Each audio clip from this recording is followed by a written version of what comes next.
Welcome back, guys. I want to thank everybody that's been supporting this series.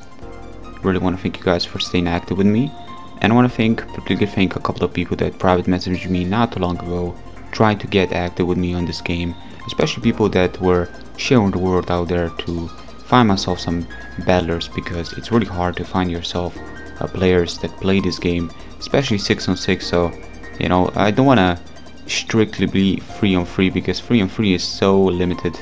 I kind of want to use my team to the fullest potential. And lately I've been playing fully offensive, like hyper offensive, especially this team. As you can see right here, it's no exception. It's pretty hyper offensive outside of Dragonite. But to be perfectly honest with you guys, it's still a questionable thing to do. But at the same time, I want to have my videos kind of short, because this kind of stuff do take time. The animation do make stuff very long, especially the waiting. And I'm kind of feeling a little bit lazy to be cutting those parts down, so you're gonna need to bear with me here. But I did fast forward the game by quite a lot to make the timeline of this video kind of bearable. So I'm not too sure what is the best time, like the maximum timeline when it comes down to Wi-Fi bells. You guys tell me which is the timeline you can bear, and what is just too much to watch. Just help me out by telling me what is the time, because I can easily work around that one and kind of have it in the limits of your viewing pleasure and so forth. But here we go.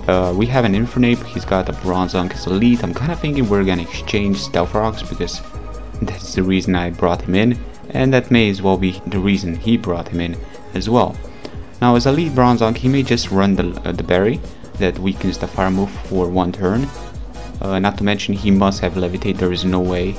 But then again, there are a couple of people that did bluff Levitate, but it's better to run Levitate and just play it safe, especially against switching against something that goes for Earthquake. And actually, unfortunately, he does decide to go for the Earthquake. Hey, at least I did put up the rocks. He doesn't have a Rapid Spinner, so rocks are up there to stay.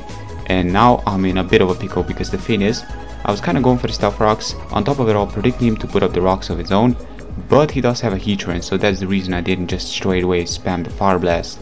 But now that I do see him just attacking me, and my Fire Blast can still miss, the problem is, I don't know, I feel like he may just stay in for one more turn to just put up the rocks, knowing that I'm gonna predict him to switch out to Heatran. But actually, I just straight out the bat go for the Fire Blast. Very stupid move. As you may have seen, I was checking out my team, because I was kind of skeptical. I was trying to really switch out, but then I was like, you know what, maybe he's just gonna stay in, maybe he's just gonna go for the Stealth Rocks, who knows. But he does predict the Fire Blast. Very obvious, and this is quite a pain, because Flash Fire Heatran, the one that really does get that boost, it's powerful, especially if his one is Specs. I'm up for a lot of pain if that is the case here, but I'm really hoping that is not the case, because I do switch out to my Dragonite, and he, for God's sake, why Stone Edge? But that's quite interesting. I've never seen Heatran running physical moves. But then again, I guess Heatran's attack isn't all that bad, but comparing that to a Flash Fire Fire Blast, you should always go for that. I believe that Stone Edge doesn't do more than Fire Blast. Even after resisting, he's got Flash Fire, he's got Stab, way better special attack than his attack. So that was a really questionable move my opponent's part. But hey, I know it wouldn't one-shot it, and I can still Earthquake him. But then again, I'm a bulky spread, so Fire Blast may have been a possible to hit, but then again, I'm heavily invested in HP and attack. At this point in time, I forgot that I'm invested in attack, which means there is no way I would have outspeed the Heatran back before, but he did switch out to Frostlass, a very critical move on my opponent's part, very scary move indeed. But I'm just gonna go for the Dragon Claw, and unfortunately, because I did forgot I cannot outspeed, because I'm heavily invested in attack and HP, I did kind of sacrifice my Pokemon there. But yeah, luckily for us, he actually decided to go for the Destiny Bound over Ice Beam, meaning that I did take him out, as he did take us out by the power of the Destiny Bound. That mistake on my part did kind of play around it by, him making a mistake of his own. So we're kind of losing Pokemon quite fast, and he still has one Pokemon more than us, like his Bronzong. So Yeah, I guess he doesn't have one more Pokemon than us. I mean, I'm seeing 5 to 5, but my Infernape is at really low HP. 1 HP kind of speaks on his own. But Zapdos against Bronzong, I was kind of predicting him to go to Bronzong because there's not much Bronzong can do against Zapdos. Zapdos is flying type, you know, Earthquake is not going to be doing much. Resistant to Gyro Ball, even after being quite fast compared to the Bronzong, it's still not going to be doing much. But he actually gone for the trick, and I believe he actually got me the band, if I'm not mistaken. I believe I'm choice banded right now, but that's not all that bad. I mean, I can see it work. I do get a critical hit, which was quite useful because I believe my opponent they told me he was going for the Stealth Rocks, which makes lots of sense. And I like creativity behind that Bronzong because, you know, having Trick, you can cripple a certain Pokemon of any sort as long as you don't get them, as long as you don't really, you know, trade that choice band to something really physically powerful. But at the same time, you can put up the rocks. It's a trickster, you know. That Bronzong is definitely a tricking Pokemon, and I'm choiced. You know, I can go for the T-Bolt, but knowing that it's not gonna one-shot him, at least he doesn't have Flash Fire. I can kind of play around that, but then again, I don't have too many things to take this move. This is the weakness of Hyper Offense. Heatran speaks on his own. I mean, it's powerful enough. Starmie does resist, but Fire Blast is extremely powerful on Heatran. At least this time he doesn't have Flash Fire. So I'm just gonna go for the T-Bolt. I'm pretty sure that it should be a solid 2 hit, just judging by how much remaining HP he's at. And he does go for the Stone Edge again. You know, it is super effective, but it's Heatran, it's unstabbed. And again, I'm really trying to ask myself, would Fire Blast do more? You know, if Flash Fire, Fire Blast may have done more to Dragonite, because Dragonite doesn't have multi-scale, than Stone Edge, you know, being super effective and all. And see how much that did. I mean, my Zapdos isn't bulky in any way, shape or form, so that definitely speaks on its own. His Heatran was taken down, and here comes his Starmie. So we both have Starmie, but mine still wasn't revealed. And then again, he already knows I have a Starmie. I'm kinda looking in a good shape when comparing to the Pokemon. I have all 5 of them. Even after Infernape being like dead right there, I mean, I totally ignore my Infernape. For now, we're gonna go to Scizor, and he's gonna go for the Surf. You know, I should take this because I'm heavily invested in the HP, and I do take it. Plus, I can Pursuit if he does decide to switch out, which he's most likely gonna do it because Surf, another one, is not gonna take me out. I can at least get some additional damage on it before I do something else. But then again, Scizor is still gonna be, you know, left behind on the HP if he does decide to just go for the Surf, which he does go for it, which may as well be a bit of a smarter move because, you know, I didn't actually go for the Pursuit. I actually gone for the U-turn. Forgot this turn. Yeah, judging by how much that did, I guess I did just U-turn, predicting him to, if he does decide to switch out, may as well you know, get that switch initiative or try to get it. If he does, you know, just may as well just destroy it and switch out to my own Starmie, meaning that Starmie is quite a fast Pokemon, and knowing his team, I should outspeed the rest of his guys and at least get some damage on it.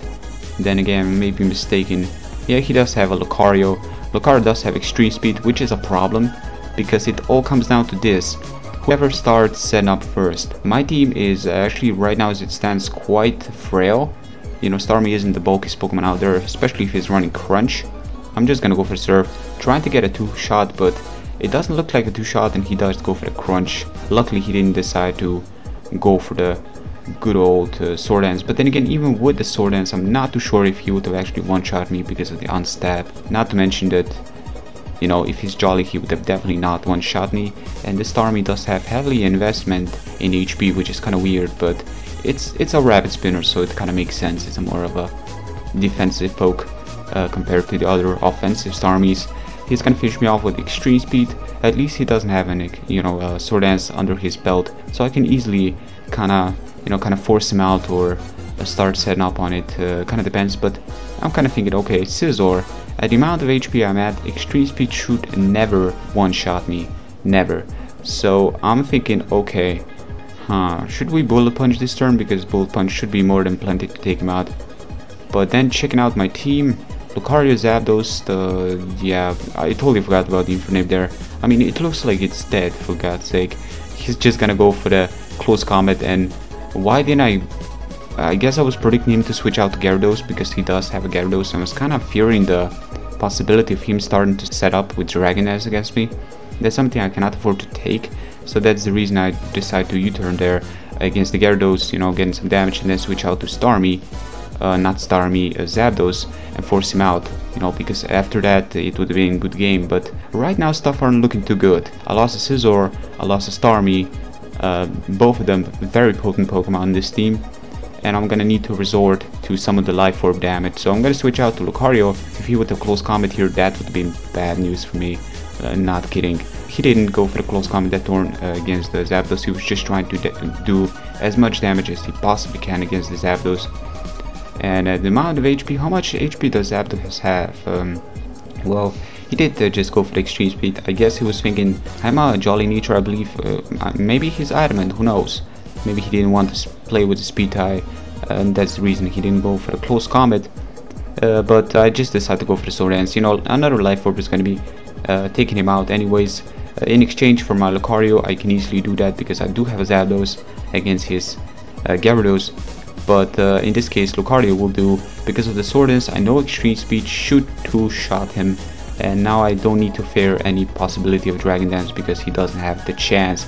He doesn't have the time to do so, because the Stealth Rock doing enough damage to where Extreme Speed should be more than plenty to take him out. So he's gonna be forced to attack me. If he doesn't, I'm just gonna two-shot him with Extreme Speed. So there's really not much I can say about that. That's a pretty straightforward strategy, trying to bait that Gyara to attack me before setting up.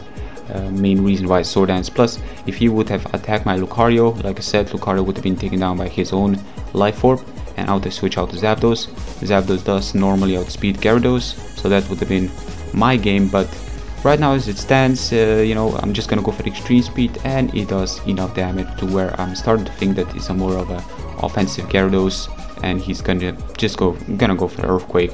Here we go. Zapdos is gonna strike in here. He does have a Dragon Dance up his sleeve, so Zapdos should be more than plenty. Yeah, Zapdos isn't looking at good healthy amount, so I guess that extreme speed back there baiting, switching out to Lucario, maybe that thing would have actually one-shot my Zapdos. That's something I couldn't really afford. And again, I totally forgot about my Infernape, which is kind of funny. But that was the game. I hope you guys enjoyed. Good game to my fellow opponent here.